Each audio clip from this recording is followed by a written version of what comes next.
Olá, saudações, bem-vindo você que clicou nesse vídeo, bem-vindo ao nosso canal Central Filosófica. Hoje vamos falar um pouco sobre a educação em Marx. Para tanto eu convidei o professor Eduardo Chagas, ele que é filósofo, doutor em filosofia, professor da Universidade Federal do Ceará. Confira aí como foi a nossa conversa sobre a educação em Marx. Então, eu vou expor esse tema a partir do pensamento de Marx e, aqui e acolá, fazer ilações com o marxismo em geral. Primeiro, sobre educação. O que pensa Marx sobre educação?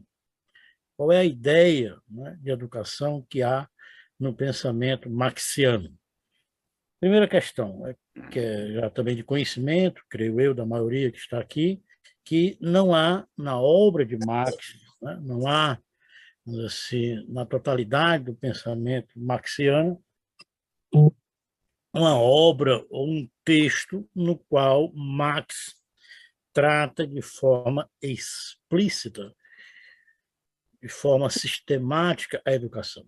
No entanto, há diversas passagens diretas ou indiretas de Marx sobre a educação, através dessas, nos permite extrair e explicitar uma teoria da educação.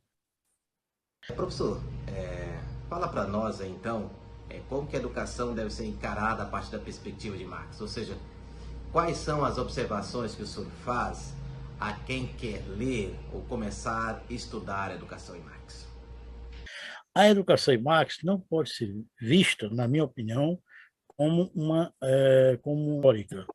como uma educação abstrata, externa, fora do contexto em que o Marx estava inserido, ou seja, fora da sociedade moderna, da sociedade. Prosseguir? Ou seja, a educação, né, em Marx não deve, na minha opinião, ser vista como externa, exterior à sociedade moderna, à sociedade capitalista e às suas condições, que são adversas, que impossibilitam, na verdade, a própria educação. Quer dizer que a educação de Marx, ou a educação definida por Marx, é que tem que combater essas condições para que a educação, essas condições da sociedade moderna, que são contrárias à própria educação, para que a educação possa ser. Professor, quais são as condições que devem ser superadas, segundo Marx, para que tenha uma educação de qualidade? Quais são essas condições? Primeiro, a sociedade moderna, que é a sociedade capitalista, onde Marx, né, viveu, vivenciou, e que ela persiste, né, persistiu no século XX e persiste no século XXI, a sociedade moderna ela tem condições, né, próprias dela, e condições essas, como eu acabei de falar, que são adversas, né? Que inviabilizam a educação. Quais são essas condições? Primeiro, a sociedade do capital, a sociedade capitalista, não pode ser sem a expropriação e a exploração do trabalho. Ou seja, a sociedade capitalista visa produção de mais valor, produção, né, de capital, produção de mais-valia, à custa da exploração do trabalho. Ou seja, né, e o trabalho, embora Marx defenda uma concepção dialética, né, o trabalho é uma atividade genuinamente humana, porque pelo trabalho o homem desenvolve a sua consciência e a sua liberdade, ou seja, uma atividade própria da liberdade humana e da consciência, da reflexão, porque quando o homem trabalha, ele está desligado, né, do orgânico, desligado do biológico, ou seja, ele não trabalha de forma mecânica, de forma repetitiva, seguindo um código genético dado pela natureza. O homem é livre no seu fazer, na sua Tätigkeit, na sua atividade, no seu trabalho, ou seja, no Arbeit. Portanto, o trabalho é uma atividade da liberdade. E também trabalho pressupõe reflexão. Antes de fazer, o homem pensa, né? O homem reflete, e assim, ao trabalhar, o homem desenvolve a sua liberdade e a sua consciência. No entanto, na sociedade capital, o trabalho deixa de ser essa atividade, né, da liberdade, da reflexão, e passa a ser um trabalho, vamos dizer assim, subjugado ao capital, a serviço de produção, né, de riqueza, de produção de mercadorias, e essa atividade que era livre e consciente passa a se voltar contra a liberdade, contra a própria reflexão, contra a própria consciência, na medida em que o trabalho no capital é uma atividade cansativa, né? É uma atividade enfadonha, é uma atividade extensiva que cansa o corpo, que arruína o corpo e compromete a liberdade, compromete a reflexão, né? Não cria as condições para que o indivíduo pense, reflita, crie, tá certo? Então, a forma de trabalho no capital compromete, vamos dizer assim, a formação humana. Na medida em que o corpo encontra-se no trabalho arruinado e a sua espiritualidade também carcomida, né, isso dificulta o processo de formação do homem. Segunda condição, não há sociedade moderna, não há sociedade do capital sem a sua sustentação ideológica, né? Sem a sua justificação, que é o Estado e a sua política democrática burguesa. E o Estado, né, democrático, o Estado e a sua política democrática burguesa vão produzir uma política que é antipolítica e colocar os indivíduos apenas na esfera privada, ou seja, né, sem política. Isso é importante para a perpetuação do capital, ou seja, ter indivíduos sem política, ou indivíduos despolitizados. E a educação ficar apenas no campo da sociedade civil, sem uma relação com a formação política dos indivíduos. Terceiro, essa sociedade moderna pressupõe também uma condição para que ela possa ser, que é produção de subjetividades, né, submissas, de subjetividades assujeitadas, ou seja, de formas de subjetividades que não questionem, não enfrentem, não coloquem em xeque a lógica do capital, né?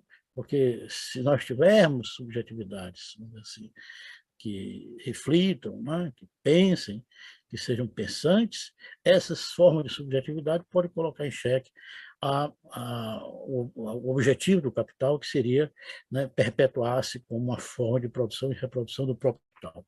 Então, o capital, né, a sociedade moderna, que é a sociedade capital, e essa condição vai favorecer apenas uma educação, vamos dizer assim, que não desenvolva a subjetividade humana. Então, nós temos, né, condições aí na sociedade moderna que, de uma certa forma, são obstáculos para a própria educação. Nesse sentido, vejamos, a sociedade moderna, em condições adversas, nós não podemos ter um tipo de educação como defendera Emile Durkheim, né? Uma educação que vai integrar, a educação como integração, como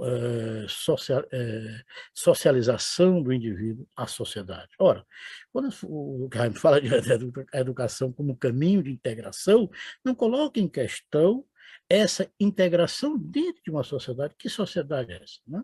Em que o indivíduo vai ser integrado, né? Em que o indivíduo vai ser socializado. Ou seja, uma educação meramente para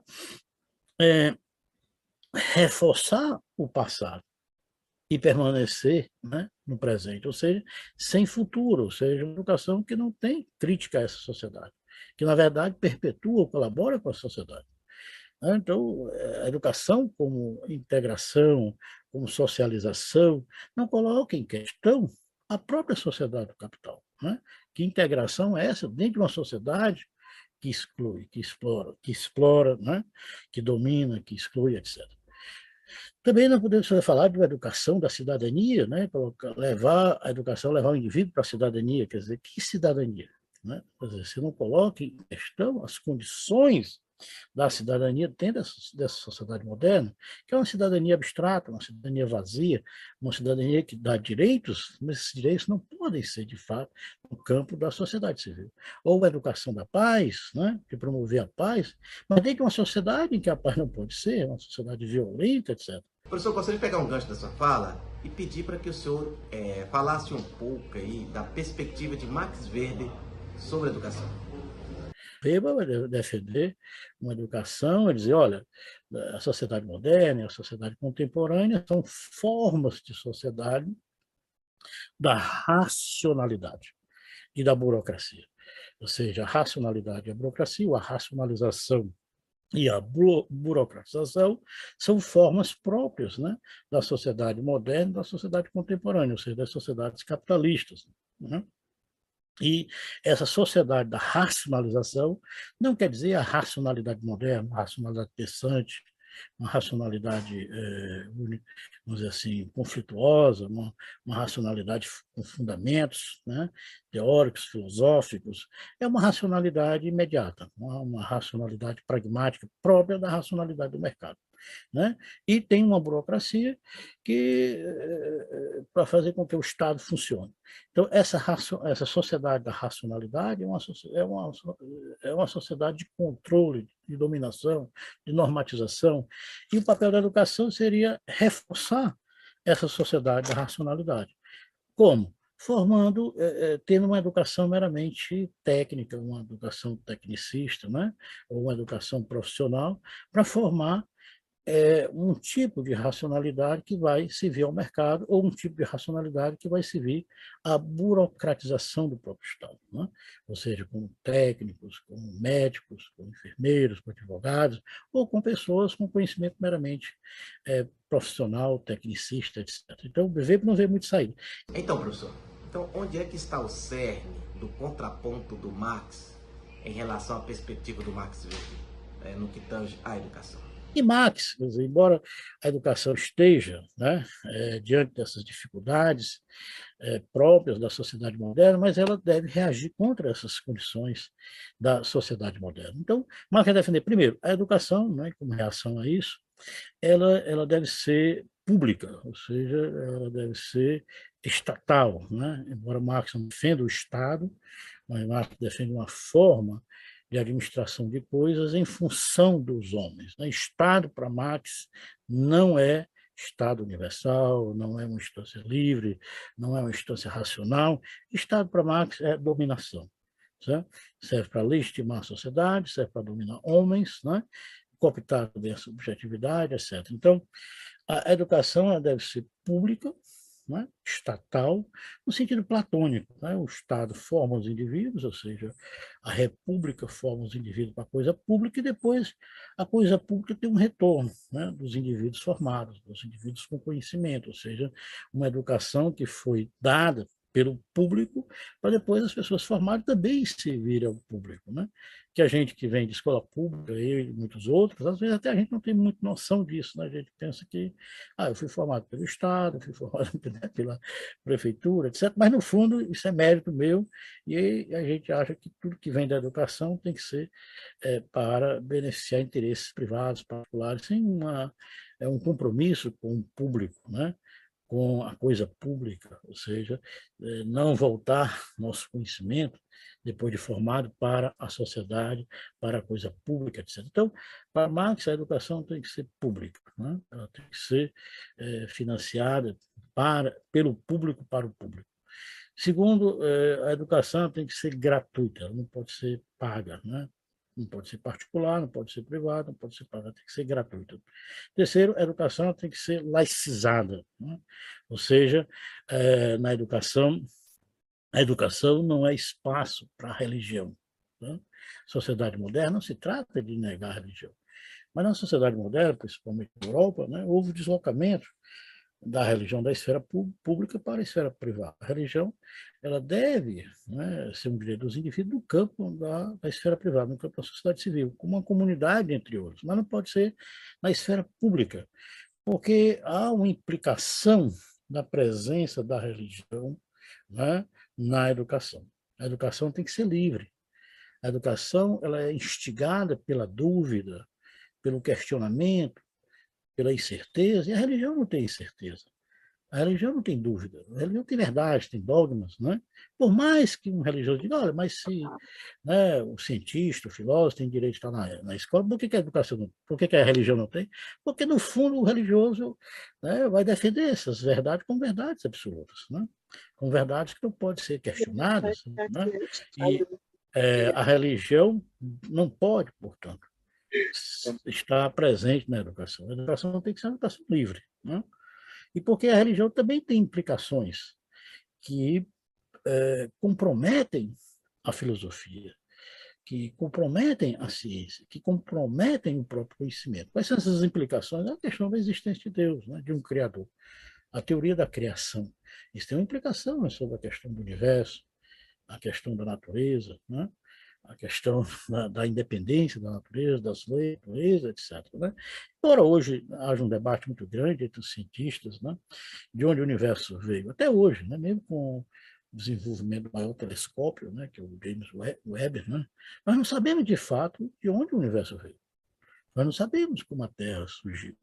Nós não sabemos como, dentro da Terra, surgiu a vida. Não sabemos hoje, de fato, não sabemos. Quem souber, na verdade, está burlando. De fato, não sabemos. Né? Quer dizer, para ter vida tem que ter célula. A célula tem DNA, né?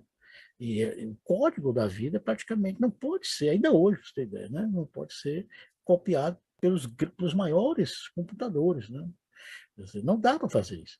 Então, nós não sabemos direito como é que a vida veio, em condições totalmente adversas da Terra. Sabe? Né? Então, alguns vão dizer, não, a vida veio na Terra porque jogou uma semente no universo, né? E, por acaso, a semente chegou aqui na Terra e as condições para a vida se desenvolver. Mas quem é esse ET? Né? Onde é que ele trouxe essa semente? Qual o planeta? Não sabemos. Ou uns vão dizer, não, veio um cometa, né, chocou com a Terra e esse cometa trouxe propriedades próprias da vida, né? E aqui se desenvolveu. Mas que cometa é esse? De onde ele veio? Qual foi o planeta? Né? De onde ele trouxe essas propriedades da vida? Nós não sabemos. Outros vão dizer como Descartes. Descartes vai dizer, olha, Deus, né? Deus deixou uma prova da sua existência. Né? Descartes, nas meditações, na terceira meditação, vai provar a existência de Deus. E uma das provas é dizer que Deus existe, porque nós pensamos questões que nós não poderíamos pensar. Nós, como seres finitos, pensamos na infinitude. Nós, como seres mortais, pensamos na imortalidade. Nós, como seres imperfeitos, pensamos na perfeição. Essas ideias, na verdade, são ideias de Deus, que foram colocadas, né, por Deus na nossa mente como marca, né, da sua existência. Assim também, alguns religiosos vão dizer, olha, a vida é uma marca, né? Não pode ter sido criado pelo engenheiro humano, ou pela engenharia humana, como se fosse uma marca de um design, né, superior, ou seja, de um ser superior, né, de um engenheiro superior, de uma inteligência superior. Tudo bem, mas de onde vem essa inteligência superior? Né? Como é que ela é constituída, como é que ela veio, né, de onde ela veio, também a gente não sabe. Né? Tá certo? O dá vai jogar na teoria da evolução, sim, mas é um pressuposto, não quer dizer que, né, a teoria da evolução não quer dizer muita coisa também, não. Né? E, olha, houve a evolução, num certo momento, surgiram as condições da vida. Nós não sabemos. O problema não é defender essa diversidade, é que a religião vai ter a sua verdade como verdade absoluta. Né? Certo? Como um dogma inquestionável. Você não pode duvidar na religião, ser um religioso, ser um crente, e duvidar se Deus é ou não é. Você não pode duvidar, né, que Deus não está guiando o mundo, isso é anticientífico, isso é antifilosófico. O mundo não é guiado, né, conduzido pela mão invisível de Deus. E seria infringir a legalidade do cosmos, a legalidade das leis naturais, né? Ou não acreditar em milagres, né, da Virgem Maria, certo? Que o cego pode enxergar, que o coxo pode andar, né? Que um cesto vazio pode se encher de peixes, né? Ou que um cesto vazio de pães pode ser encher de pães, sabe? Ou seja, que a água pode se transformar em vinho, o vinho em água, que a pessoa que não tem condição de ter filho pode ter filhos. Então, a presença da religião na educação, ela cria problemas para a ciência. Né? Ela cria problemas para a filosofia. Ela cria problemas para o desenvolvimento científico. Né? Então, a religião não deve estar, vamos dizer assim, na escola, né? Ou na educação. A educação tem que ser livre dos preceitos religiosos. Isso não quer dizer negar a religião. É que não é o espaço dela é na sua comunidade. Né? Ela não pode querer ditar normas, né? Princípios para a sociedade, formar os indivíduos para a sociedade. Não, tem que ser uma escolha de acordo com o sentimento dos indivíduos, etc. Então, a educação tem que ser pública, ela tem que ser gratuita, ela tem que ser laica, e Marx defende também que a educação tem que ser universalidade, a educação tem que ser universal, a educação tem que ser plena, né? Ou seja, a educação tem que propor, vamos dizer assim, uma formação plena ao homem, né? Eu, que o Marx vai defender como uma educação unilateral, universal, uma educação, vamos dizer assim, uma educação integral, né? E essa educação universal, integral que o Marx defende, é uma educação como formação do corpo, né? Uma educação que tem que cuidar da corporeidade, né? Da corporeidade, né? Ou seja, do corpo humano, né? Ou seja, da sensibilidade humana.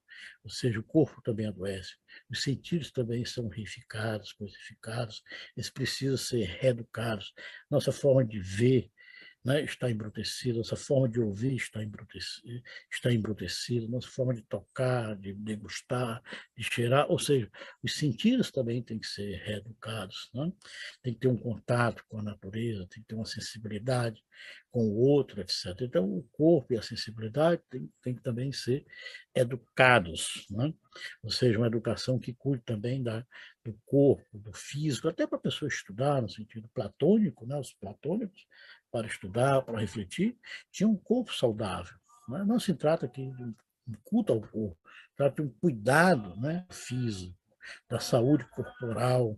Certo? Então, a educação é uma educação que deve cuidar do corpo. Né? Ou seja, cuidar da saúde corporal, da saúde dos sentidos, etc. E a educação integral, universal, definido Marx, também é uma educação que está preocupada com o desenvolvimento, não só, né, de uma saúde corporal, mas também de uma saúde mental. Cuidar do desenvolvimento intelectual, do desenvolvimento do pensamento, do desenvolvimento da reflexão. Ou não ser de corpo, é também um ser de pensamento, um ser de reflexão. É necessário para o desenvolvimento da reflexão. Nós somos seres pensantes, mas nem todo mundo tem, né, o seu pensamento pensante, o seu pensamento que reflete, né, que tem autoconsciência de si. Então, é uma educação também espiritual, ou seja, que deve cuidar do desenvolvimento da espiritualidade, da interioridade, da reflexão, etc. E, por último, a educação integral definida por Marx é uma educação que ele chama de politécnica, né? Em oposição a uma educação técnica, ou seja, de uma única técnica, ou de uma monotécnica, né? Uma educação politécnica significa uma pluralidade de técnicas que pressupõe conhecimento, ou seja, pressupõe ciência, né? Ou tecnologia. O que seria tecnologia? É o conhecimento conduzindo a técnica, né? Ou o homem usando a técnica de forma consciente, da funcionalidade da própria técnica, sendo sujeito da técnica, né? Tendo conhecimento técnico-científico. Vejamos que Marx defende aqui a ciência, a importância da ciência. Né? E essa conversa não encerra aqui. Te convido a acompanhar a segunda parte dessa conversa, ou seja, a sequência dessa conversa, onde o professor Eduardo Chagas vai analisar a abordagem do Marx sobre a ciência, ou seja, como que o marxismo aborda a ciência. Se você esqueceu, deixe aqui o seu like nesse vídeo e compartilhe com mais pessoas. Se está aqui no nosso canal pela primeira vez, conheça o trabalho que é desenvolvido aqui, se inscreva no mesmo, caso aprove. Um abraço e nos veremos em um próximo vídeo.